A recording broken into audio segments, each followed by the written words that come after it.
अच्छे से बोलो, आवाज नहीं आई। 12। तो जब 11 ज्योतिर्लिंग का आराधना कर रहे हैं, 11 ज्योतिर्लिंग का निर्माण कर रहे हैं, तो 12 ज्योतिर्लिंग का पूजन का फल कैसे मिले? कैसे प्राप्त हो? तब पार्वती जी एकदम रुष्ट होकर बैठ गई और पार्वती जी शिव जी की आराधना करने लगी। भोलेनाथ जी ने पूछा, पार्वती तुम रुष्ट क्यों? यहां पर एक लाइन बड़ी सुंदर आई है कि पार्वती जी रुष्ट होती हैं तो शिव जी की पूजन करती हैं। हमारा आप सबसे भी यही निवेदन है, अगर मान लो जिस दिन तुमको गुस्सा आए उस दिन तुम महादेव की पूजन करो, उस दिन आप भगवान का आराधना करो। पर उल्टा होता है, जिस दिन रुष्ट होते हो ना, उस दिन तो तुम इतना बोलते हो, इतना बोलते हो, इतना बोलते हो कि जो पहले का करा धरा है ना, उस पर भी तुम लोग पानी फेर लेते हो, वो भी पूरा सत्यानाश मिला लेते हो, उसको भी नाश कर देते हो।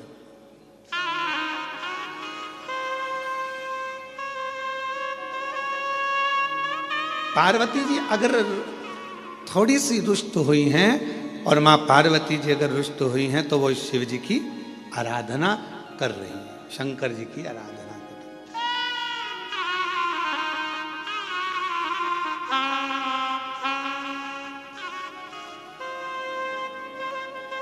और मैंने तेरे ही भरोसे बाबा, तेरे ही भरोसे। मेरा सासुओं से भी निवेदन है, बहुओं से भी निवेदन है, बेटाओं से भी निवेदन है, बाप से भी निवेदन है, भाऊ से भी निवेदन है, और घर में रहने वाले हर व्यक्ति से निवेदन है कि पार्वती के संवाद का स्मरण करना। जब क्रोध आए कुछ नहीं करना, मुख चुप करना, एक लोटा जल उठाना और ले जाके देव अधिदेव महादेव पर चढ़ाना प्रारंभ करना। थोड़ी देर बैठना, हाथ में माला पकड़ना, नहीं पकड़ो तो प्रेम से मोबाइल को किनारे रखना और हृदय पर हाथ रखकर श्री शिवाय नमस्तुभ्यं, श्री शिवाय नमस्तुभ्यं, श्री शिवाय नमस्तुभ्यं, श्री शिवाय नमस्तुभ्यं। हृदय से अपने मन से भगवान को पुकारना प्रारंभ करो, भाव से पुकारो उसको। झगड़ा कर भी लोगे, सास अपशब्द कह देगी, बहू अपशब्द कह देगी, दोनों ने अपनी आड़ी टेढ़ी बातें कह दी, होगा क्या इसमें महाराज? इसमें एक दूसरे से संबंध दूर बनते चले जाएंगे, टूटते चले जाएंगे। इसलिए जितना मौन रहोगे, शांत रहोगे, उतने अपने जीवन का आनंद पाओ, उतने अपने जीवन को प्रसन्नता के भाव में लेकर जाओ।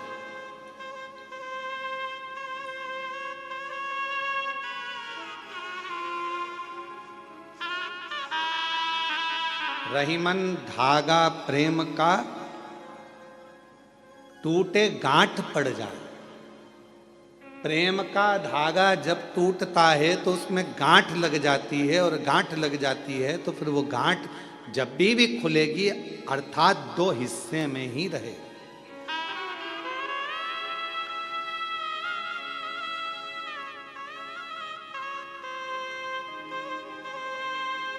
गन्ने का रस पिया है? जम के तो बोलो। महाराष्ट्र में गन्ना ही बोलते हैं, ईख बोलते हैं। ऊस?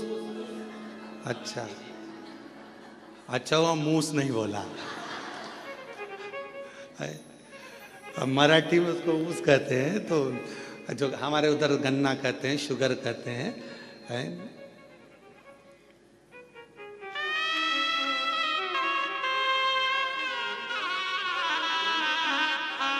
जो गन्ना होता है, उस गन्ने में थोड़ा थोड़ा दूर पे एक एक गांठ रहती है। गन्ने के पूरे भाग में मिठास होता है, पर जहां गांठ होती है ना उसकी, उसमें मिठास नहीं होता, उसमें रस नहीं होता।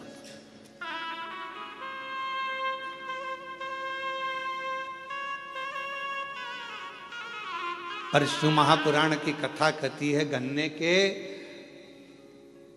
ऊस के अंदर पूरे में रस है, पर जहां गांठ है वहां ना रस है ना उसमें मिठास। पर एक बात याद रखो, जब कोई गन्ने के रस में बहुत डूब जाता है ना, तो उसको गांठ में भी रस आना प्रारंभ हो जाता है और उसमें भी उसको मिठासता नजर आना। और जितने आप बैठे और हम भी बैठे हैं, हमने भी बचपन में खूब गन्ना छिल छिल कर खाया, पर जो गठान का छिलका था उसको खाते थे। जब गन्ने के रस में इतने डूब जाते थे कि उस गांठ में भी रस आना चालू हो जाता है। और तुमने भी खाया होगा, ये पक्का। ऐसा हो नहीं सकता कि तुमने गांठ छीली हो और उसको मुंह में नहीं लिया, उसमें रस मिला। तो कहा यदि परिवार में एक दूसरे को मिलकर चलना है और उसमें अगर रस आ रहा है, तो फिर एक निवेदन है, कभी विवाद की कभी द्वेष की अगर गांठ पड़ भी जाए तो उसको भुलाते हुए उस रस में डूबने का फिर प्रयास करना और उस गठान को, उस गांठ को एक साइड पटकने का प्रयास करना। एक साइड परमात्मा की भक्ति में डूबो, परमात्मा के भजन में डूबो, स्मरण में डूबो। पार्वती जी रुष्ट हो गई, भगवान शंकर की पूजन करने बैठ गए। और कहते हैं जितनी रुष्टता में भगवान का भजन हो पाता है, उतनी एकाग्रता जब रूठने के बाद जब आप लड़ाई कर लेते हो, एकदम तुम देखना बहुत तेज सुनामी लहरें चली, बहुत तेज बारिश हुई, खूब तेज हवा चली, एकदम बवंडर मचा, और उसके बाद जो शांति होती है, इतनी शांति कि लगता है अभी थोड़ी देर पहले तो हमने देखा था कितना बवंडर था, इतना विवाद था, और अब एकदम शांति हो, एकदम शांति। इतना शांत कैसे हो सकता? तो जब विवाद छिड़ जाए, बहुत क्लेश हो जाए, बहुत अशांति हो जाए घर में, मान लो किसी कारणवश अगर विवाद हो जाए, तो मेरा निवेदन है टूटना नहीं, एक दूसरे से अलग मत जाना, बल्कि साथ रहना। तुम उसको समझना, वो तुम्हें समझेगा, और एक दूसरे से साझा बनाकर ये गन्ने के रस जैसा उसका आनंद लेते हुए आगे बढ़ते चले जाना, उसमें क्लेश ना हो। और मत बुरे कर्म कर बंदे, वरना पछताएगा, भगवान की आंखों से तू बच नहीं पाएगा, तू बच नहीं पाएगा। अरे ओ अज्ञानी मत कर नादानी, अरे ओ अज्ञानी मत कर नादानी, तेरे कर्म का फल भी तू ही पाएगा, जैसा किया तूने तेरे आगे आएगा। मत बुरे कर्म कर बंदे, वरना पछताएगा, भगवान की आंखों से तू बच नहीं पाएगा, तू बच नहीं पाएगा। आप कर्म करते चलो। आज का व्यक्ति कैसा है? तो कहा आज का व्यक्ति ये सोचता है कि मैं काम कम करूं और फल ज्यादा मिले।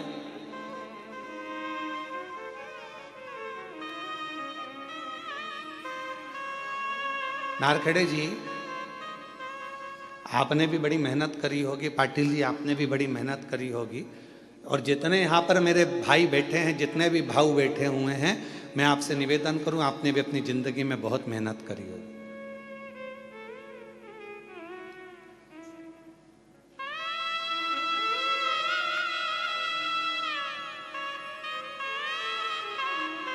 खूब मेहनत करी,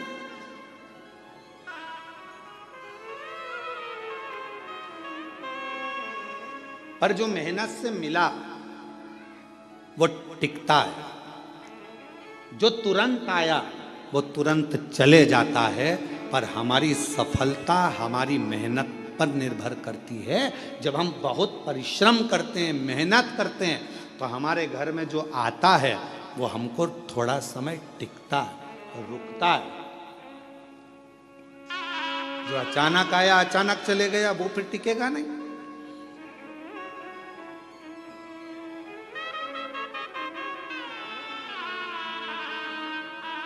और मेहनत कर कर जो सुख मिलता है ना, वो सुख दूसरा ही है।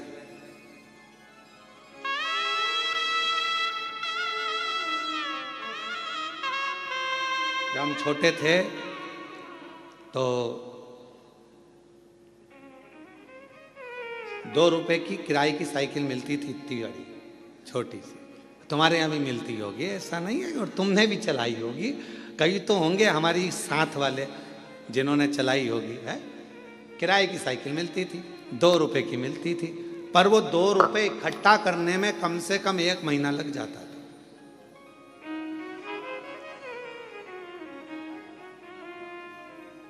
हितेश, तेरे को तो मालूम ही नहीं होगा बेटा।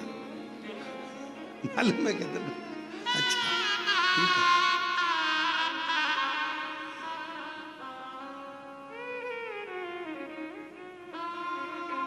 वो 2 रुपए इकट्ठे करने में 1 महीना टूट जाता था। भगवान हमारी मौसी को भेज दो, भगवान हमारे मामा को भेज दो, भगवान हमारी बुआ को भेज दो। जब ये सब आती थी, 5 पैसे, 10 पैसे, 15 पैसे, 25 पैसे जब देकर जाती थी, और वो 2 रुपया जिस दिन इकट्ठा होता था, उस दिन सुबह से गायब होते थे। साइकिल लेते थे छोटी वाली, और कभी कभी किस्मत ऐसी होती थी कि वो साइकिल ऐसी मिलती थी जिसकी चेन बार बार उतर जाती थी।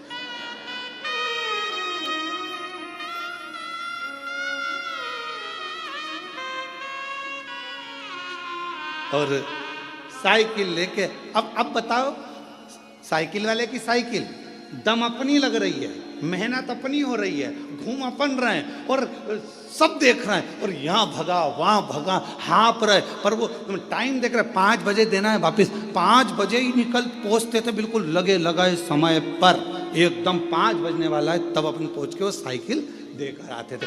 तब तक पूरे थक जाते थे, एकदम चला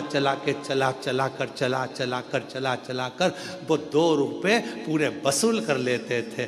और फिर मम्मी पूछती थी, बेटा वो देकर गई थी 15 पैसे, 10 पैसे, 20 पैसे, 25 पैसे, तो उसकी तो मैं साइकिल चलाया आया, क्या मिला तुझे? तो मम्मी बहुत मजा आया, आनंद आया, खुशी मिली, आनंद मिला।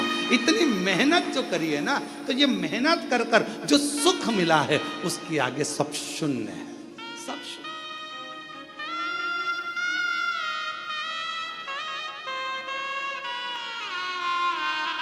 उसके आगे सब शून्य है।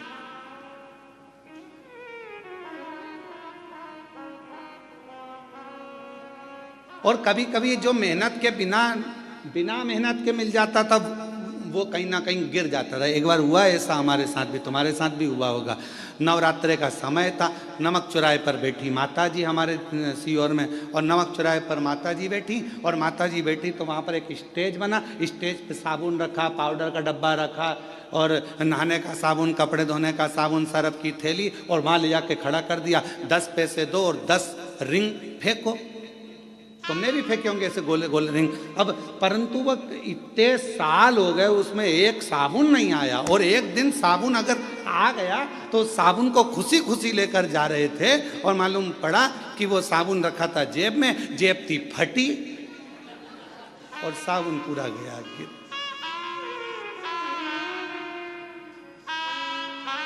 तो जो मेहनत से मिला वो टिका, और जो मेहनत से नहीं मिला वह हाथ से खिसक गया। शिव महापुराण की कथा कहती है, कोई तुमसे आकर कह दे कि तुम मेरे पास आकर बैठ जाओ, तुम्हें मेहनत नहीं करना पड़ेगी, दुनिया का सारा धन अपने आप मिल जाएगा, समझ लेना कि बेवकूफ़ बना रहा है, और तेरा लेकर चले जाएगा और तुझे चूना लगा देगा। इसलिए निवेदन है, अपना व्यापार, अपनी नौकरी, अपनी सर्विस, अपनी मेहनत पूरी बरकरार रखो, और पूरी मेहनत करो। जिस समय आपकी मेहनत प्रबल होगी, उस दिन भगवान तुम्हें छप्पर फाड़ कर कर देना प्रारंभ कर देगा। तुम्हें वैभव देगा, धन देगा, संपदा देगा, सब देगा, सब देगा। आप अपनी मेहनत से पीछे मत। शिव कथा कर रही है, भगवान शंकर का चरित्र कर रहा है, शिव महापुराण का चरित्र कर रहा है, भगवान शंकर की पवित्र कथा कर रही है, शिव तत्व कर रहा है। पार्वती जी बैठ गई तब साधना करने के लिए। शंकर भगवान ने नेत्र खोले और पार्वती से पूछा कि आज तू रुष्ट होकर मेरी पूजन कर रही? हाँ। क्यों? वो कश्यप ऋषि है ना, 12 ज्योतिर्लिंग का पूजन करना चाहिए, तो वो 11 ज्योतिर्लिंग बनाते हैं और पूजन करते हैं और एक ज्योतिर्लिंग छोड़ देते हैं। शंकर भगवान ने कहा पार्वती नहीं, कश्यप ऋषि कभी ऐसा नहीं करते, वो पूरे 12 ज्योतिर्लिंग का पूजन करते हैं, पूरे 12 ज्योतिर्लिंग।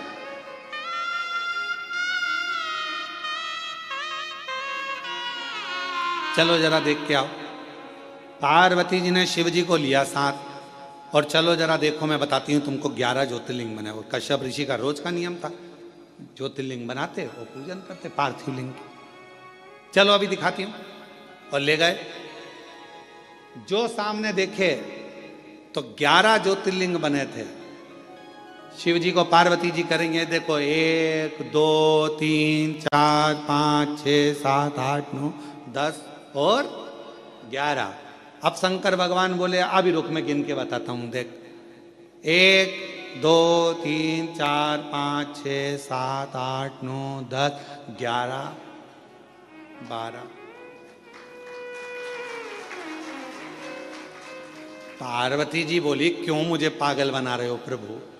अब तुम तो शिव जी हो ना,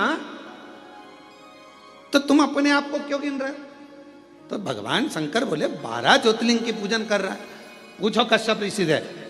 बाबा कश्यप ऋषि के सामने प्रकट हो गए। कश्यप बाबा ने देखा आज तो भगवान प्रकट हो गए। जब जब ये उलझन होती है ना, जब जब झगड़ा होता है, जब जब कोई विवाद उत्पन्न होता है, जब जब कोई क्वेश्चन आता है, जब जब कोई प्रश्न आता है, जब जब कोई बवाल मचता है, समझ लेना उसमें कोई ना कोई मंथन होकर कुछ निर्णय निकलने वाला।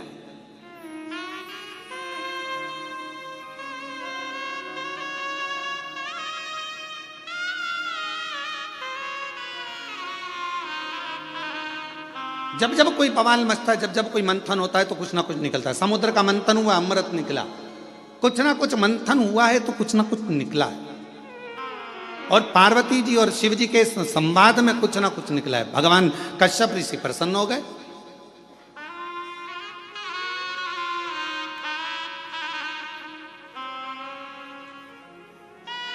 और मंथन में कुछ ना कुछ निकलना जरूरी भी है। एक प्रसंग बड़ा सुंदर है महाराज जी।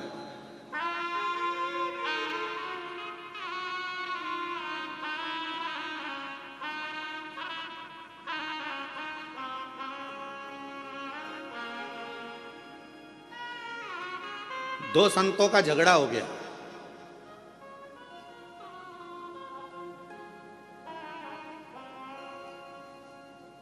और आपस में दोनों झगड़ लिए। अब दोनों झगड़ लिए तो एक था राम जी का भक्त और एक था हनुमान जी का भक्त, और दोनों में छिड़ गया विवाद। हनुमान जी ने राम जी से कहा प्रभु दो संत लड़ रहे हैं आपस में, अब तुम क्या कहोगे? राम जी बोले कहना क्या है, अब इन दोनों को प्रमाणित करने के लिए अपन दोनों को जाना पड़ेगा। जब जब संत झगड़ते हैं, साधु झगड़ते हैं, सन्यासी झगड़ते हैं, तपस्वी झगड़ते हैं, आपस में जब कोई भगवत प्रेमी आपस में झगड़ते हैं तो उसका निर्णय करने के लिए स्वयं परमात्मा को बीच में आना पड़ता है और परमात्मा को निर्णय करना पड़ता है।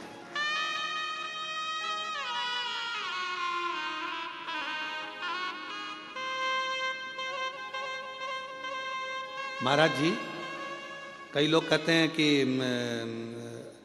ये महाराज जी ने ऐसा कर दिया, वो महाराज जी ने ऐसा कर दिया, आपस में झगड़ा हो रहा है। हम कहते हैं झगड़ा नहीं हो रहा है, कुछ परमात्मा ने लीला रची है, और परमात्मा ने लीला रची है तो वो जनमानस के सामने उसको कहीं ना कुछ संतों के माध्यम से लाना चाहते हैं। संत कभी झगड़ा नहीं करते, संत कभी एक दूसरे के ऊपर आक्षेप भी नहीं करते। लोग कहते हैं उन्होंने ऐसा बोल दिया, उन्होंने वैसा बोल दिया, उन्होंने ये भाषा का प्रयोग करा, उन्होंने वो भाषा, ना ना ना, उनके बीच में कोई एक परमात्मा की एक शक्ति, मेरे शिव का एक स्वरूप, मेरे राम, मेरे कृष्ण, मेरे शंकर, मेरे भगवान विराजमान है जो ये निर्णय करना चाहते हैं कि इनके बीच का साझा कैसे।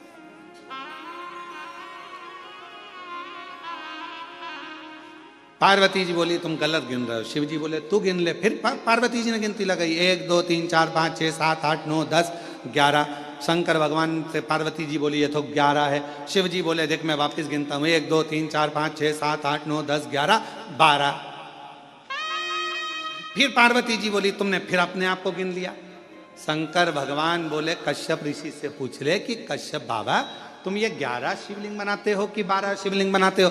कश्यप बाबा से पूछा पार्वती जी ने कि कश्यप ऋषि तुम इतने बड़े ऋषि होकर तुम्हें 12 ज्योतिर्लिंग का निर्माण करना चाहिए, 12 पार्थिव लिंग बनाना चाहिए, उनकी आराधना करना चाहिए, और तुम 11 पार्थिव की पूजन कर रहे हो, 11 लिंग की पूजन कर रहे हो और 11 लिंग की पूजन करते हो, ये कोई अच्छी बात है? करना है तो 12 की करो। इतने में कश्यप ऋषि ने कहा माँ मैं 12 ज्योतिर्लिंग की पूजन करता हूं, आप ना मानो तो देख लो कहाँ है 12 ज्योतिर्लिंग।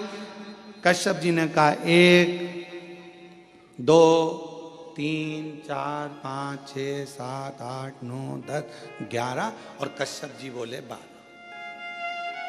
कश्यप जी ने खुद अपने हृदय पर हाथ रख लिया और कहा 12।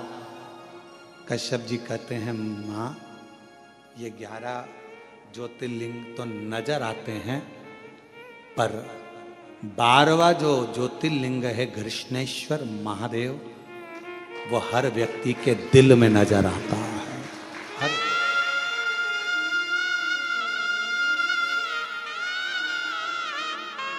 हर व्यक्ति के हृदय में।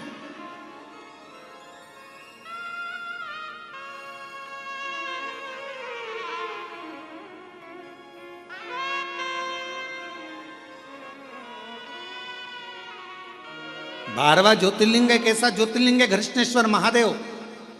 12वां ज्योतिर्लिंग एक ऐसा ज्योतिर्लिंग है घृष्णेश्वर महादेव जो हमारे हृदय में निवास करता है। कितना सुंदर कहा है स्कंद पुराण में घृष्णेश्वर बाबा के लिए बेरुल के लिए वर्णन किया गया। जिस परिवार में जिस परिवार के अंतर्गत मान लो कोई ना कोई एक बहुत बड़ा दुख आकर टिक गया हो और वो दुख हट ना रहा हो तो घृष्णेश्वर महादेव का स्मरण कर कर यदि पीपल के वृक्ष के नीचे बस केवल हृदय से घृष्णेश्वर का जप कर कर घृष्णेश्वर नाम का उच्चारण कर कर एक 4 बत्ती का दीपक यदि पीपल के वृक्ष के नीचे प्रज्वलित कर दिया जाए प्रदोष के दिन तो वो भारी से भारी दुख भी केवल 7 दिन के अंदर कट जाता है।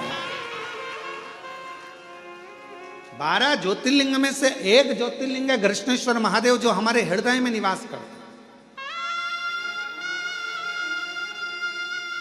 मन की ज्योति है, हृदय की ज्योति है। और हम आप सबके पावन चरणों को नमन करते हैं। बेरुल वालों, आप घृष्णेश्वर बाबा के नजदीक में रहते हो। आप जैसा किस्मत वाला दुनिया में कोई नहीं होगा जिनके पड़ोसी घृष्णेश्वर महादेव। हम आपको नमन करते हैं, आपको प्रणाम करते हैं। और जितने आस्था चैनल पर कथा श्रवण कर रहे हैं, जितने आस्था चैनल पर कथा सुन रहे हैं, जितने बहन भाई, जितनी माताएं, जितनी मेरी जीजियां, जितने मेरे जीजाएं, जितनी मेरी बेटियां बेटा इस घृष्णेश्वर महादेव की पवित्र भूमि से पितृपक्ष में ये शिव महापुराण की कथा को ऑनलाइन श्रवण कर रहे हैं, हम आप सबके चरणों को नमन करते हैं। आप जैसा किस्मत वाला कोई नहीं होगा, क्योंकि यहाँ शास्त्र वर्णन करता है कि 12वां ज्योतिर्लिंग घृष्णेश्वर एक ऐसा ज्योतिर्लिंग है जो जहां जिस जगह पर बैठकर उसको याद करता है वो 12वां ज्योतिर्लिंग उसको वहीं पर करुणा करना प्रारंभ कर देता है। वो 12वां ज्योतिर्लिंग।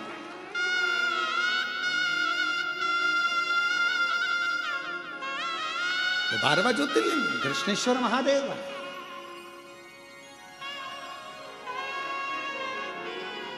और तेरी कृपा बिना न हिले एक भी अणु, लेते हैं श्वास तेरी कृपा से।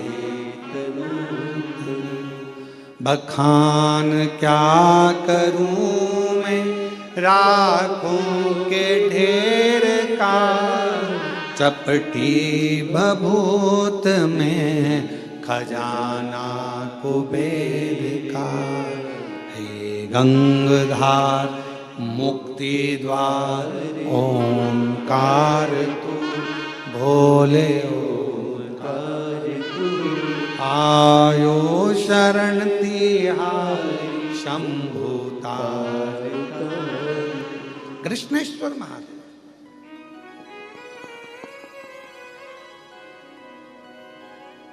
शिव जी का दर्शन हो गया। विवाद किसका छिड़ा था? पार्वती और शंकर भगवान का। और दर्शन किसको हो गया? कश्यप ऋषि। आपको पहले कथा में कहा है, जब कथा हैदराबाद में चल रही थी तो उसमें कहा था कि थोड़ी बहुत पूजन की थाली में कमी रह जाए ना तो प्रसन्न होना। तुम यहां पूजन कर रहे हो और तुम माचिस ढूंढ रहे हो, तुम कपूर ढूंढ रहे हो, तुम कुंकू रोली ढूंढ रहे हो, तुम चंदन ढूंढ रहे हो, तुम्हें लग रहा है कि तुम ढूंढ रहे हो, पर तुमने याद करा अरे राम मेरी पूजा की थाली में कपूर तो घर पे रह गया। अब तुमने कह दिया कपूर घर पे रह गया और तुम यहां ढूंढ रहे हो, तो तुम नहीं ढूंढ रहे हो, अब तुमने मन से वो कपूर को प्रकट कर दिया। शिवजी तुम्हारे घर जाकर वो कपूर वहां से ले लेंगे। तुमने स्थान बता दिया कि वहां रखा। झगड़ा यहां हुआ है शिव और पार्वती का। और दर्शन किसको हो गया? जम के बोलो जरा। कश्यप ऋषि। झगड़ा इन दोनों का हो रहा है, दर्शन कश्यप ऋषि कर रहा है, दर्शन कश्यप बाबा को हो रहा है। ये इनकी आनंदता, ये इनका प्रेम है, ये इनकी वात्सल्यता।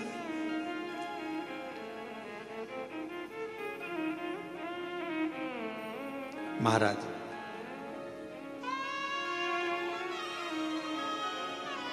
कृष्णेश्वर बाबा का एक सुंदर भाव व्यक्त किया है महाराज स्कंद पुराण के अंतर्गत। भाव से अपन उसको पढ़ें, स्मरण करें। शिव महापुराण में कृष्णेश्वर बाबा की जो कथा का वर्णन किया उसका भी स्मरण करें।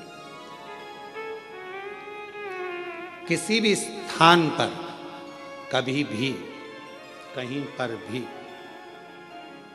यदि शरीर में हाथ में कंपन हो रहा है, पांव चलते नहीं बन रहा है, शरीर हाँप ज्यादा भरा रही है, खूब ज्यादा शरीर चल नहीं पाता, थोड़ी थोड़ी देर में हाँपड़ी भरा जाती है, हाँप भरा जाती है, या पीछे से रीढ़ की हड्डी दुखना प्रारंभ हो जाती है, तो उसके लिए सरसों के फूल 108। काय के फूल? सरसों। सरसों जानते हो सब लोग? सरसों के फूल 108 भगवान शंकर के मंदिर में कृष्णेश्वर महादेव का नाम लेकर 108 सरसों के फूल एक एक कर कर कृष्णेश्वर बाबा को समर्पित कर दो। उसी फूल को उठाकर नंदी जो मंदिर में है उसका पीठ का ऊपर का एक भाग होगा, नंदी के पीठ पर अग्र भाग ऊपर का होता है, उस भाग को वो 108 सरसों के फूल छुआ दो और उसको लेकर घर पर जाओ, उसको सूखने डाल दो। सूखने के बाद वो सरसों के फूल का थोड़ा थोड़ा सा भाग सुबह के समय पर खाली पेट जरा सा भाग रोज खाना प्रारंभ करो। 21 दिन तक 20 दिन तक अगर आपने रोज खाया, आपके हाथ का कंपन और जो चलने में आपको हाँप भरा रही है वो, और रीढ़ की जो हड्डी दुख रही है उसमें धीरे धीरे अंतर आना अपने आप प्रारंभ हो जाएगा। कृष्णेश्वर महादेव का स्मरण, कृष्णेश्वर फिर कहेंगे कश्यप बाबा 11 ज्योतिर्लिंग का निर्माण करते हैं, 12वां ज्योतिर्लिंग नहीं बनाते हैं। क्यों? क्योंकि 12वां ज्योतिर्लिंग कश्यप बाबा कहते हैं ये मेरा दिल, ये मेरा हृदय, ये मेरा चित्त, ये मेरा मन, ये मेरे हृदय की जो एक बिंदु है, यही मेरा 12वां ज्योतिर्लिंग है। शिवजी प्रसन्न हो गए।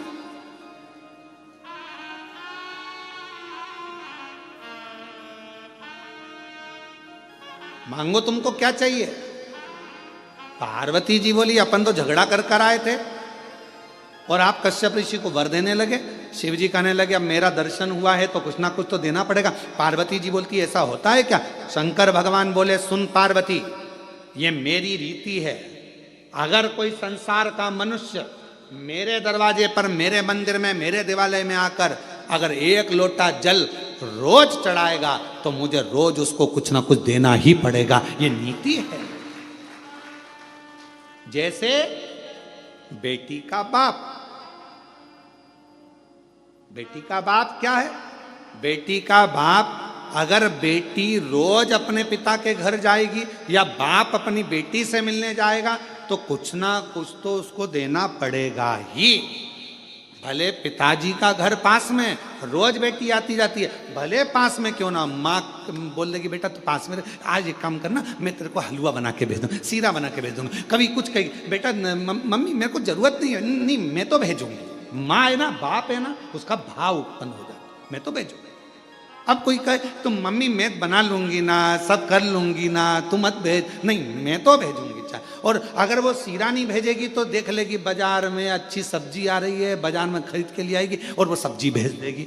भले हरा धना भेज दे, मिर्ची भेज दे, पर कुछ ना कुछ भेजे। रोज अगर बेटी अपने माँ बाप से मिल रही है तो माँ बाप उस बेटी को जरूर देंगे, और माँ बाप अगर बेटी से मिल रहे हैं तो जरूर देंगे। उसी तरह मेरा शंकर सबका बाप है, पिता है। जब हम रोज जाते हैं तो वो रोज कुछ ना कुछ हमको देता जरूर है। आप शिव जी को क्या मानती हो? अपना पिता, अपना बाबुल, अपना बाप, पिता। और कुबेरेश्वर धाम क्या है आपका? मायका। कुबेरेश्वर धाम क्या है? मायका। मायका क्यों कहा गया? जो कुबेरेश्वर बाबा की धरा पर आता है, कुबेर भंडारी के दरवाजे पर आता है, कुबेरेश्वर धाम पर आता है और दिल से जो मांगता है मेरा कुबेर भंडारी उसको दे देता है, फिर वो वापस आता है, क्योंकि वो उसका मायका है। पर पूर्ण समर्पण के साथ जाओ, वहां तुम्हारी किसी से पहचान नहीं है।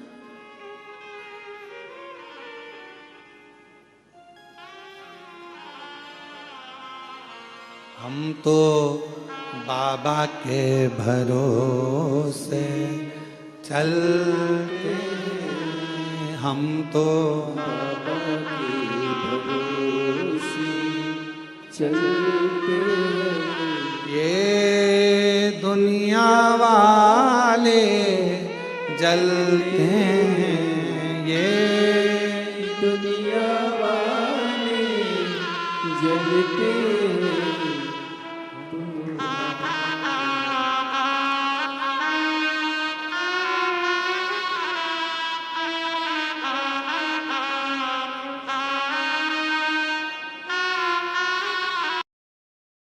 बाबा के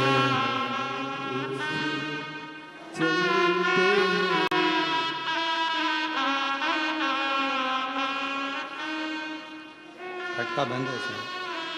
ये दुनिया वाले जलते, ये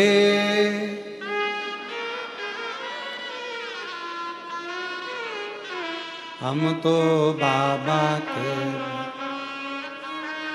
चलते हैं, हम तो बाबा के भरोसे चलते हैं, डमरू वाले के भरोसे चलते हैं, डमरू वाले के भरोसे चलते हैं, हम तो बाबा के भरोसे चलते हैं।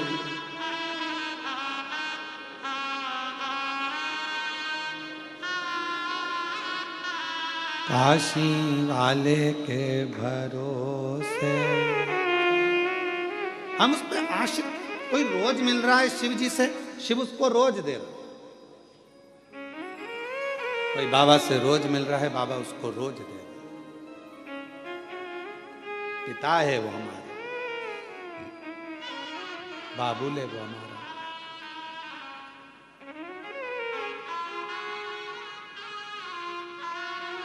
भोले ने हमको चलना सिखाया, बाबा ने हमको चलना सिखाया, सब भक्तों से मिलना सिखाया, सब भक्तों से मिलना सिखाया।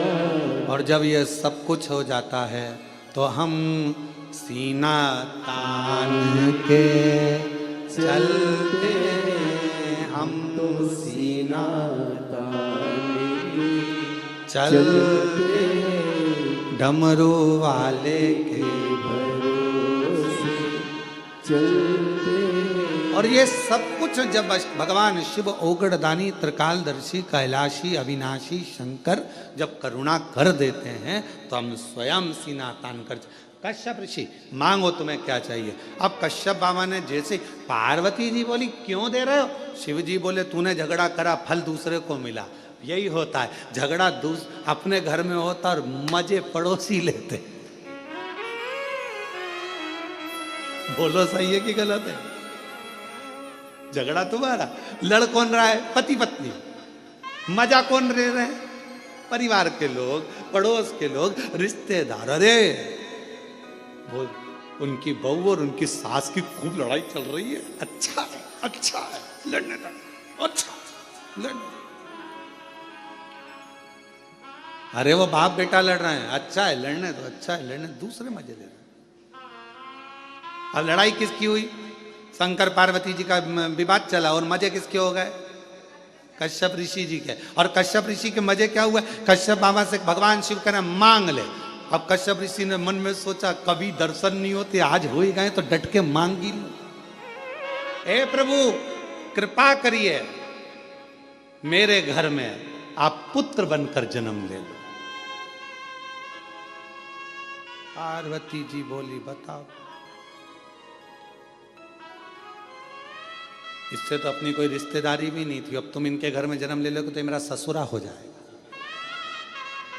शिव जी बोले मैंने पहले कहा था झगड़ा मत कर, करेगी तो फायदा दूसरे को होगा, लाभ दूसरे को।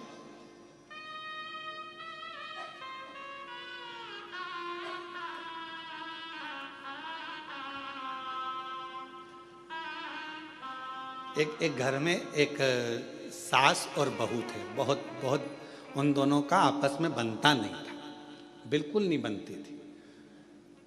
और बनती नहीं तो उनके यहाँ सबसे ज्यादा झगड़ा सास बहू का होता तो फायदा दूसरे का होता। अभी देखो फायदा कैसे होता।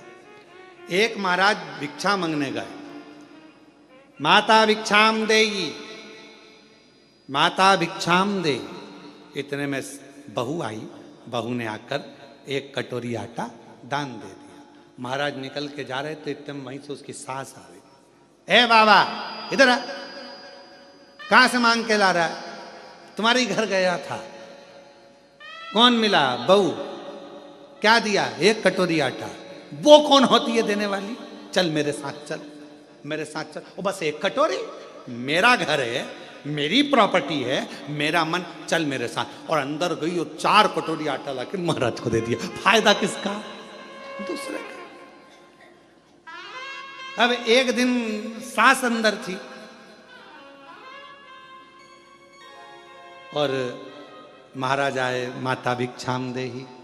सास ने कहा कि रोज रोज आया था, नहीं देना, आज नहीं दूंगी, जा। इतने में वो महाराज चल दिया। सामने से बहू पानी लेकर आ रही थी, हंडा मटके। उसने पूछा महाराज जी कहाँ से आ रहे हो? तुम्हारे ही घर से आ रहे हैं। मिल गया? कुछ नहीं मिला, तुम्हारी सास ने कछुना दिया। कुछ नहीं दिया? चलो मेरे साथ आओ जरा, आओ आओ जरा।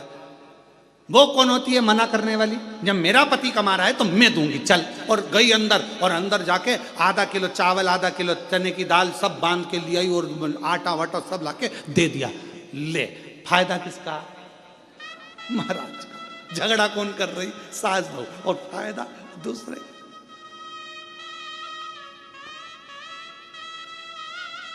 हमारा निवेदन एक बहुत बहुत आप लोगों से है, आपस में पास में अगर व्यापार चल रहा है, पास में दुकान चल रही है, भाई की दुकान चल रही है, परिवार वाले की दुकान चल रही है, निवेदन है झगड़ा मत करना व्यापार में, झगड़ा मत करना परिवार में। क्यों? तुम्हारे झगड़े के चक्कर में तुम्हारे ग्राहक कटकर दूसरी जगह चले जाएंगे और दूसरी जगह पहुंच जाएंगे। ना तेरे हाथ में खीर लगेगी, ना इसके हाथ में खीर लगेगी।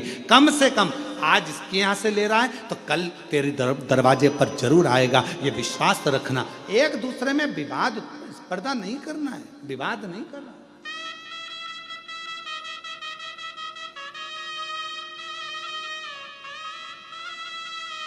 और हम विवाद में पड़े। कश्यप ऋषि ने कहा वर दीजिए मेरे घर में आप पुत्र बनकर आई। शंकर भगवान बोले कश्यप बाबा तुमने रोज 11 शिवलिंग का निर्माण करा है और मन को 12वां शिवलिंग माना है, इसलिए मैं तुम्हारे घर में 11 रुद्र के रूप में प्रकट होऊंगा। तुम्हारे यहाँ 11 रुद्र के रूप में मैं आऊंगा। 11 रुद्र अवतार शंकर भगवान के जो 11 रुद्र अवतार हुए वो कश्यप बाबा के यहाँ हुए, सुरभि के।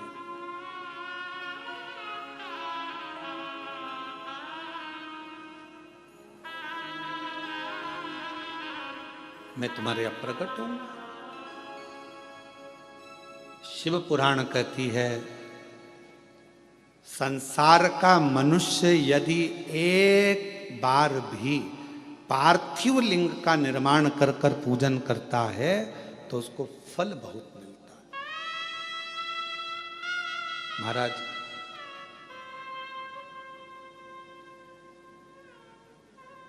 फल जरूर मिलता है।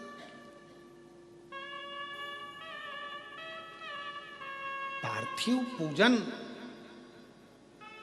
कुछ ना करिए, केवल एक घर के बगीचे में, घर के गमले में अगर मिट्टी है तो उसको ऊंचा कर कर शिवलिंग वहीं बनाकर वहीं जल चढ़ाना प्रारंभ कर दो, उसका फल मिलेगा, उसका लाभ जरूर। पर निवेदन है केवल दिखावे से, मन की शुद्धता में, मन के भाव।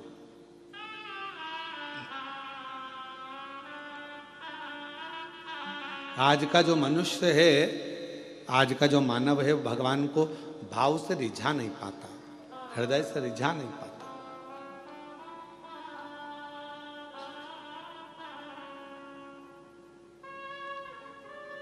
जैसे उत्तानपाद की श्रीमद् भागवत में वर्णन आता है कि राजा उत्तानपाद की 2 पत्नियां थी, एक सुनीति एक सुरुचि।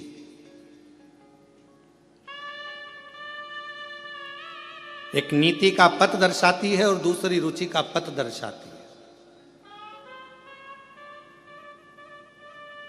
राजा की पहली पत्नी थी सुनीति,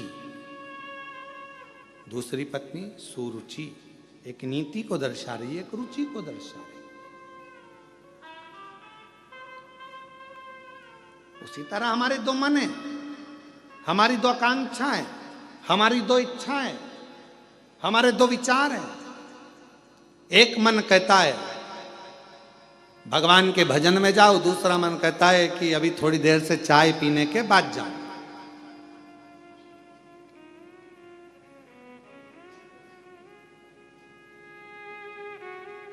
और आप में से कई लोग होंगे ऐसा, जैसे इस होटल में कथा चल रही है, तो इस होटल में कथा चल रही है तो कई लोग पहले से आ गए होंगे, तो उन्होंने विचार करा होगा आप होटल में अपन चाय पी लो फिर कथा में बैठेंगे अंदर। पहले एक बार की चाय पी हुआ के फिर अपन कथा में चले। और यहां पर भी हमारे जजमान परिवार, नारखेड़े परिवार, पाटिल परिवार, ये लोग जो कथा में बैठे हुए हैं, हम इनसे भी कहेंगे तुम भी अगर ऊपर से कथा में नीचे आए होगे, अपने अपने कमरे से निकल कर आए होगे, तो पहले पूरी तैयारी कर लिए होगे, पेंट पुना के बढ़िया सज धज के, और फिर बढ़िया रुमाल ले लो, सामान ले लो, ये ले लो, बैग ले लो, इसमें सामान रख लो। और वो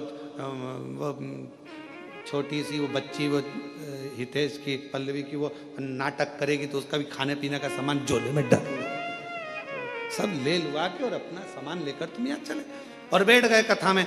अब क्यों? क्योंकि तुम्हें मालूम है ये कुछ मांगेगी तो मैं निकाल के देती जाऊंगी, फिर कुछ मांगेगी तो फिर निकाल के देती जाऊंगी, फिर कुछ मांगेगी तो निकाल के देती, और ज्यादा ही कुछ मांगेगी तो दब दपड़ी दो।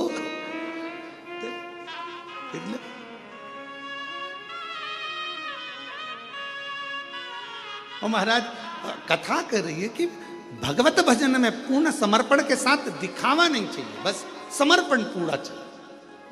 शंभो शरणे पड़ी मांगू घड़ी रे, दुख काटू दया, सब बोलो दर्शन।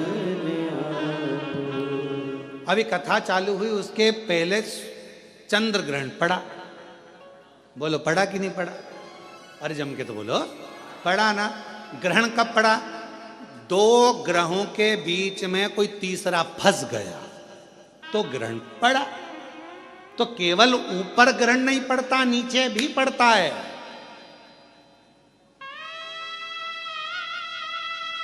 पति पत्नी के बीच में कोई तीसरा फंसने लगे तो समझ लो ग्रहण लगने वाला है।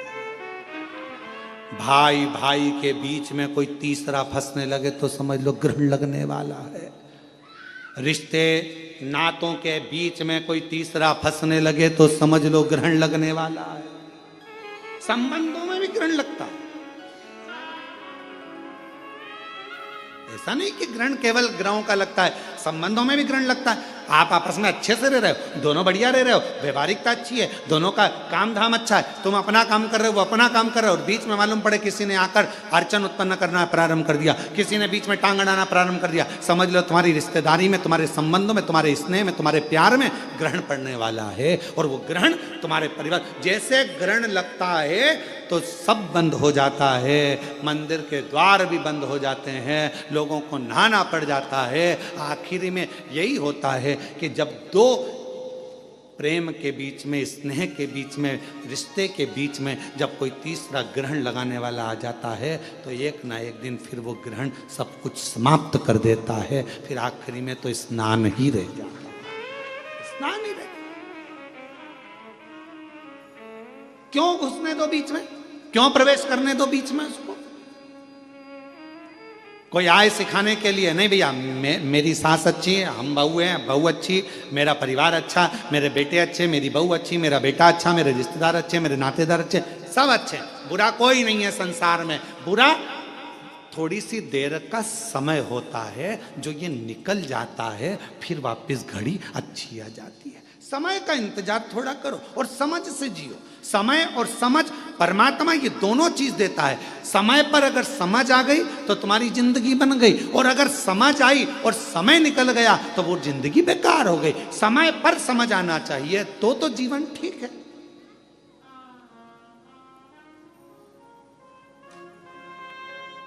अब व्यक्ति के जीवन में समझ ही समझ और समय नहीं आए अच्छा तो क्या मतलब का? तो भगवान दोनों चीज साथ में देता है, समय और समझ परमात्मा दोनों साथ में देता है। बस इतना अपने ऊपर निर्भर करता है कि समय पर समझ रहना चाहिए। अगर समझ पर समय नहीं रहेगा तो फिर वो समझ किसी काम की नहीं है। भगवान ने अगर मौका दिया, जैसे ये हितेश नारखेड़े ने मौका का चौका लगाया, इन्होंने कहा गुरुजी सीहोर में कथा हो रही है, ऑनलाइन तो हमेशा सीहोर से होती रहती है, अब की बार कथा कृष्णेश्वर बाबा को सुनाने के लिए आओ और कथा ऑनलाइन कृष्णेश्वर बाबा के धाम से हो। तो मन भी करा कि हाँ अच्छा योग लगा है ऐसा कि बाबा, और हम प्रयास करेंगे। हितेश तुमने अच्छी प्रेरणा दे दी इस चीज़ के लिए। हम प्रयास करेंगे कि अब जब भी कोई कथा इधर उधर हुई और कैंसिल हुई और वो मालूम पड़े ऑनलाइन हुई, तो हम प्रयास करेंगे कि 12 ज्योतिर्लिंग में एक ज्योतिर्लिंग में जाके कर दिया करेंगे, कोई जजमान को पकड़ कर ऐसे किसी जजमान को पकड़ लिया करेंगे और कह दिया करेंगे 50 आदमी तुम्हारे आओ, आराम से अपने कमरे लो और एक हॉल करो और उसमें बैठकर ऑनलाइन और सब आस्था चैनल पर कथा श्रवण करें और अपने जीवन को सार्थक बनाए। ऐसा अच्छी प्रेरणा दी है आपने, है? बहुत अच्छी बात। 12 ज्योतिर्लिंग के ज्योतिर्लिंग हो जाएंगे और कथा का आनंद हो जाए। अब यहाँ जितनी बैठी है ना, सब तैयारी में लग गई है। महाराज अब ना छोड़ेंगे, अब रुको तुम, अगला हम पकड़ते तुमको त्रंबक आंदो ऑनलाइन।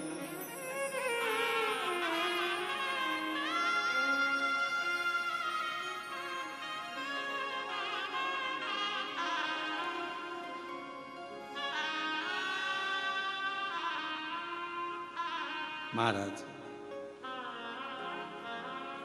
तेरा रूप है अजब निराला, तेरा रूप है अजब निराला, कहलाते डमरू वाला। तेरा रूप है अजब निराला, कहलाते डमरू वाला। तेरा रूप है अजब निराला, कहलाते डमरू वाला। कानों में बिछुअन माला, तेरा रूप है अजब निराला, कानों में बिछुअन माला,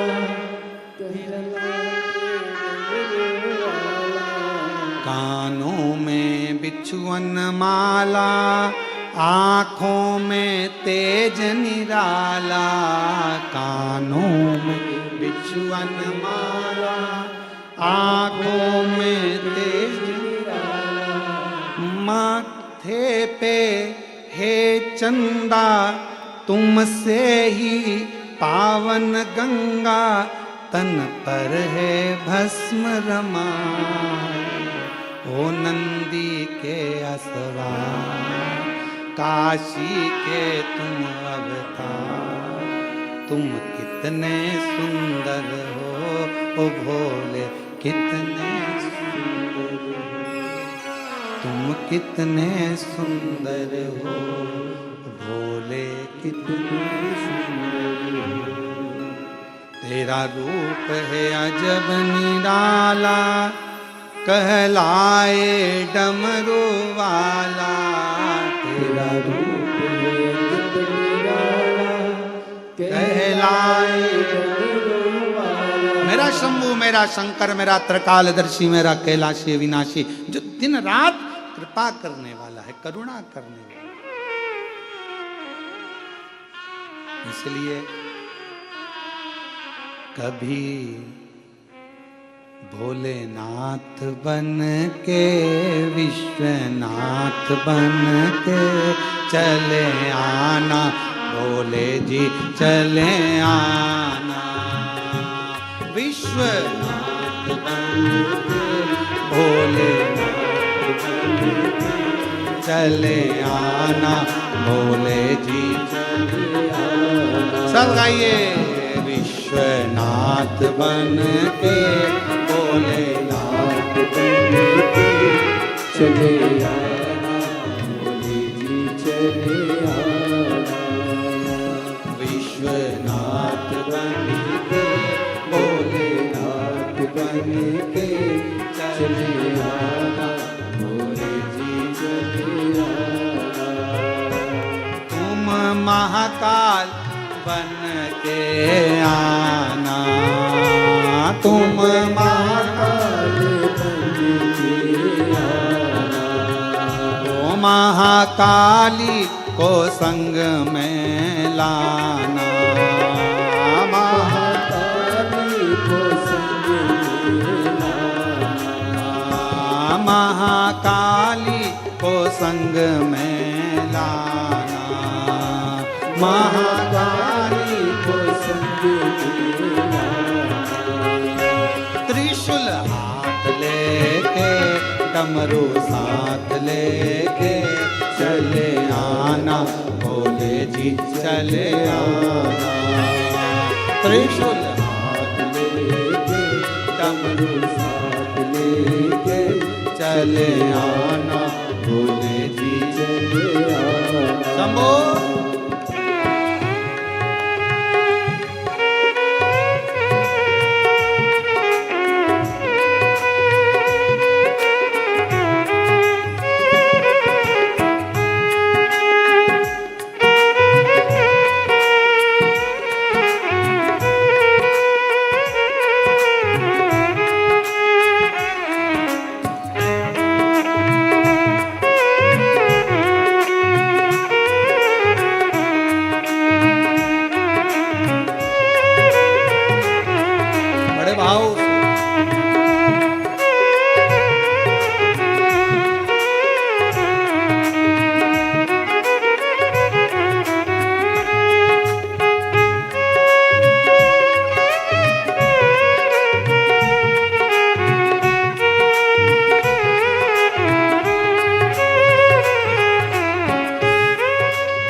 संग में लाना, विश्वनाथ बन के महाकाल बन के चले आना, बोलो जी चले आना। ओ विश्वनाथ बन के महाकाल बन के चले आना, बोले जी चले आना।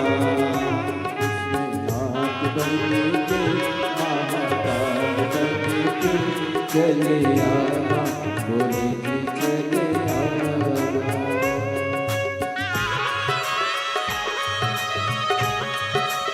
शंभो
तुम कमल रूप में आना, तुम कमल रूप में आना, तुम कमल रूप में आना, तुम कमल रूप में आना। माँ कमला को संग में लाना, ओ माँ कमला को संग में त्रिशूल हाथ लेके डमरू साथ लेके चले आना, भोले जी चले आना। त्रिशूल हाथ लेके डमरू साथ लेके चले आना, भोले जी चले आना। विश्वनाथ बन के महाकाल बन के चले आना, भोले जी चले आना। महाकाल बन के विश्वनाथ बन के चले आना, भोले जी चले आना। जय हो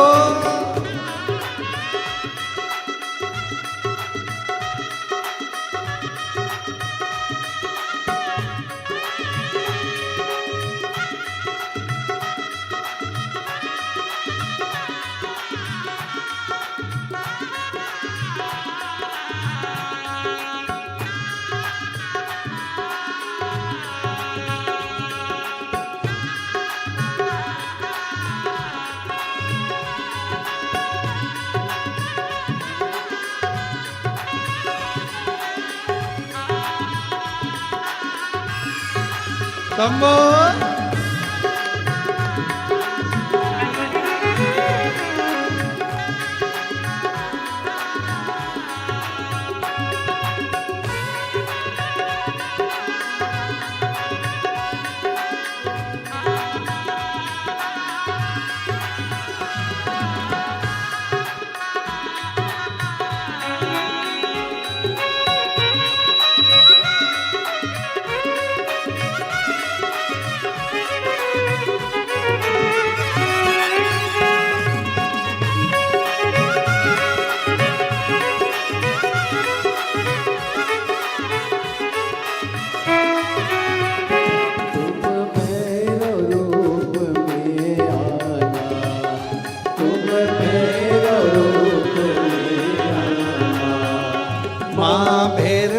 को संग में लाना, माँ भैरवी को संग में लाना। ओ तुम भैरवी भैरव रूप में आना, तुम भैरव रूप में आना, ओ माँ भैरवी को संग में लाना, माँ भैरवी को संग में लाना। त्रिशूल हाथ लेके डमरू साथ लेके चले आना, भोले जी चले, त्रिशूल हाथ लेके डमरू साथ लेके चले आना, भोले जी चले नाथ बन के महाकाल बन के चले आना, भोले जी चले आना। विश्वनाथ बन के महाकाल बन के चले आना, भोले जी चले आना, विश्वनाथ बन के